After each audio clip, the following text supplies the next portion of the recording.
एज़ोन जितने भी नाम के जो ड्रग्स आते हैं वो किस कैटेगरी को बिलोंग करेंगे?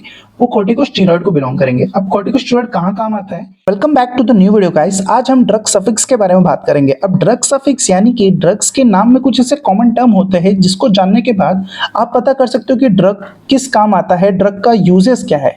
इसलिए यहाँ पे भी लिखा है कि easy way to understand the use of drugs. तो ठीक है, चलिए आज हम पार्ट 1 देखते हैं। तो चलिए स्टार्ट करते हैं। सबसे पहले आता है हमारा एज़ोन। एज़ोन में आप ड्रग्स देख सकते हैं, बीटा मिथेक्सोन, डेक्सामिथासोन, प्रेडनिसोन, फ्लूटिकासोन और मोमेटासोन। ठीक है, इसमें आप देख सकते हो लास्ट में आपको एज़ोन दिख रहा है। अब जो एज़ोन जितने भी नाम के जो ड्रग्स आते हैं वो किस कैटेगरी को बिलोंग करेंगे? वो कॉर्टिकोस्टेरॉइड को बिलोंग करेंगे। अब कॉर्टिकोस्टेरॉइड कहाँ काम आता है? इन्फ्लेमेटरी कंडीशन और एलर्जिक कंडीशंस में काम आता है। यहाँ पे आपको मैंने यहाँ पे इमेज भी डाला है फॉर बेटर अंडरस्टैंडिंग। यहाँ पे आप देख सकते हो बिथामिथासोन, यहाँ पे एज़ोन एंड में आ गया। ठीक है, आपको आई होप एज़ोन समझ गया। चलिए नेक्स्ट देखते हैं। इसमें आता है बीसिन। अब बीसिन क्या है? देखो यहाँ पे ड्रग्स कौन कौन से आते हैं? डॉक्सीरूबिसिन, डोनोरूबिसिन, एपिरूबिसिन, इडारूबिसिन एंड वल्रूबिसिन। अब ये रूबिसिन जो भी एंड हो रहा है जिस ड्रग का, वो किस कैटेगरी को बिलोंग करता है? एंटी नियोप्लास्टिक ड्रग, यानी कि anti cancer drug. Anti cancer drug तो यूज क्या होगा उसका? कैंसर में काम आएगा। यहाँ पे आप देख सकते हो डॉक्सीरूबिसिन। ठीक है, चलिए नेक्स्ट देखते हैं। केन में आप देख सकते हो बुपिवाकेन, लीडोकेन, मेपिवाकेन, प्रिलोकेन, प्रोपराकेन। ठीक है, तो यहाँ पे लास्ट में आपको केन दिख रहा है कॉमन। अब ये जो केन है ये किस कैटेगरी को बिलोंग करता है? ये लोकल एनेस्थेटिक को बिलोंग करता है। अब सबको पता है एनेस्थीसिया किसके लिए काम आता है? बेहोश करने के लिए मोस्टली काम आता है। बट वो कौन सा होता है? जनरल एनेस्थीसिया, जो होल बॉडी को पूरा अनकॉन्शियस कर देता है। लोकल यानी कि लोकल एक्शन दिखाता है। तो लोकल अगर आपको सब जो कहीं पे लग गया है, यहाँ पे लग गया है, तो यहाँ पे हम आपको लोकल एनेस्थीसिया देते हैं, तो वो पेनफुल कंडीशन के लिए काम आता है। यहाँ पे आप देख सकते हो केन, लास्ट देख सकते हो केन। तो जितने भी केन होते हैं वो कौन से होते हैं? एनेस्थीसिया, लोकल एनेस्थीसिया के ड्रग्स होते हैं। ठीक है, नाउ सिलिन। अब देखिए सिलिन क्या है?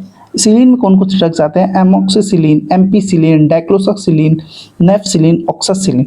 अभी जितने भी सिलिन है ये किसको बिलोंग करते हैं? किस कैटेगरी को? पेनिसिलिन एंटीबायोटिक को बिलोंग करते हैं। इसका यूज क्या है? Infection caused by bacteria. जो भी बैक्टीरिया से इन्फेक्शन कॉज हुआ हम उसमें सिलिन लेते हैं। यहाँ पे आप देख सकते हो, जैसे आपको देखो दिख रहा है एमोक्सिसिलिन के कैप्सूल। ठीक है, तो सिलिन इसके लिए काम आता है। Now cyclin. देखो सिलिन और साइक्लिन अलग है। ये देखो साइक्लिन में कौन कौन सा आता है? डीमोसाइक्लिन, डॉक्सीसाइक्लिन, मीनोसाइक्लिन, टेट्रासाइक्लिन। अब देखो ये तो है एंटीबायोटिक ही, बट जो मैंने पहले बात किया वो क्या था? Penicillin antibiotic. लेकिन अब जो बात कर रहा हूँ वो टेट्रासाइक्लिन एंटीबायोटिक है। दिख रहा है आपको? ये डिफरेंस है। तो सिलिन और साइक्लिन का ये डिफरेंस है। एंटीबायोटिक के भी बहुत से क्लास होते हैं, बाकी हम पार्ट 2 में भी कवर करेंगे। तो अगेन ये किस में काम आता है? Infection caused by bacteria. ये देखिए एग्जाम्पल के लिए साइक्लिन। ठीक है, तो ये हो गया हमारा साइक्लिन सफिक्स के बारे में। अब देखते हैं डेजोल सफिक्स के बारे में। जिस किसी भी नाम में आपको डेजोल दिख जाए तो आपको ये समझना है कि वो एंटी हेलमेंटिक ड्रग को बिलोंग करता है। जैसे एल्बेंडाजोल, मिबेंडाजोल, मेट्रोनिडाजोल, टीनिडाजोल, तो ये किसको बिलोंग करता है? एंटी हेलमेंटिक। और एंटी हेलमेंटिक क्या करता है? Infection caused by parasites. जो पैरासाइट्स होते हैं, जो पैरासाइट जैसे कि पेट में जो कीड़े हो जाते हैं, उसमें कई बार उसमें मोस्टली हम जेंटल यूज़ करते हैं। ठीक है, तो इसमें आप देख सकते हो एग्जाम्पल आपको में लिखा है अजोल। तो ये भी एक एंटी हेलमेटिक ड्रग है। ठीक है, नेक्स्ट हम देखते हैं डाइपिन। अब डिपिन क्या बोलता है? डिपिन में सबसे पहले ड्रग्स कौन कौन से आते हैं? Amlodipine, felodipine, nifedipine, nimodipine, nisoldipine. अब डिपिन ये किस कैटेगरी में आता है? डिपिन आता है कैल्शियम चैनल कैटेगरी में। ये देखिए कैल्शियम चैनल ब्लॉकर की कैटेगरी में आता है। अब ये काम क्या करता है? लोअर द ब्लड प्रेशर को कम करने के लिए हम कैल्शियम चैनल ब्लॉकर लेते हैं, जिसमें डिपिन एक कॉमन सफिक्स होता है। ठीक है, चलिए नेक्स्ट देखते हैं। इप्राजोल। अब इप्राजोल क्या है? इप्राजोल सफिक्स किस में आता है? इसोमेप्राजोल, ओमिप्राजोल, रेबिप्राजोल। अब ये क्या है? प्राजोल जो कॉमन है, ये कौन से कैटेगरी को शो करता है? ये दिखाता है कि वो प्रोटॉन पंप इनहिबिटर को बिलोंग करता है। And proton pump inhibitor we all know किसके लिए काम आता है? हमें स्टमक अल्सर, जो पेट में अल्सर हो जाते हैं, या फिर हमें गैस्ट्रोइसोफेगल रिफ्लक्स डिजीज, जो ये डिजीज में क्या होता है, जब आपके छाती में आपको जलन होने लगता है, एसिड बर्न होने लगता है, हार्ट बर्न होने लगता है, तब उसे कहते हैं हम जीआरडी। तो इसमें जो यूज़ होता है वो इमाप्राजोल ड्रग्स होता है। देखो यहाँ पे प्राजोल, ये दिखा, ये हो गया। तो प्राजोल कहीं भी आया तो आपको समझ जाना चाहिए क्या है वो? प्रोटॉन पंप इनहिबिटर है। ठीक है, अब हम देखते हैं फिनैक के बारे में। तो फिनैक में क्या दिखा रहा है? कौन कौन से ड्रग है? ब्रोमफेनैक, डाइक्लोफेनैक, निपाफेनैक।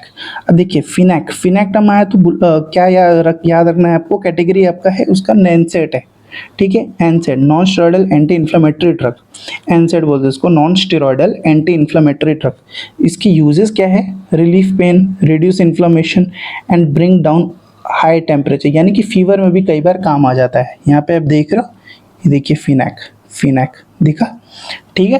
तो अब हम अपना लास्ट देखते हैं इस वीडियो का, आगे हम और कंटिन्यू करेंगे। इसमें आता है ग्लिप्टिन। अब देखिए ग्लिप्टिन क्या बताता है, सबसे पहले ड्रग्स देखते हैं, सेक्साग्लिप्टिन, सीटाग्लिप्टिन, लीनाग्लिप्टिन। ये देखिए कॉमन ग्लिप्टिन। अब ये क्या शो करता है, ग्लिप्टिन यानी कि उसका कैटेगरी होगा वो एंटी डायबिटिक को बिलोंग करेगा, यानी कि ऐसे ड्रग्स जो डायबिटीज़ में काम आते हैं। डायबिटीज़ में काम कैसे आएगा, बाय लोअरिंग हाई ग्लूकोज यानी कि sugar level in the blood. Diabetes में शुगर लेवल बढ़ जाता है तो उसे कम करता है, ठीक है। तो ये हो गया हमारे मेन सफिक्स। इसके बाद हम पार्ट 2 सफिक्स भी लाएंगे, तो ऐसा नहीं है क्योंकि अगर इसी में लाते तो बहुत बड़ा वीडियो हो जाता। तो आई होप आपको ये वीडियो इन्फॉर्मेटिव लगा होगा, और ऐसे ही इन्फॉर्मेटिव वीडियो देखने के लिए इस चैनल को सब्सक्राइब कर लिए। तब तक के लिए take care, this is Shivam signing of.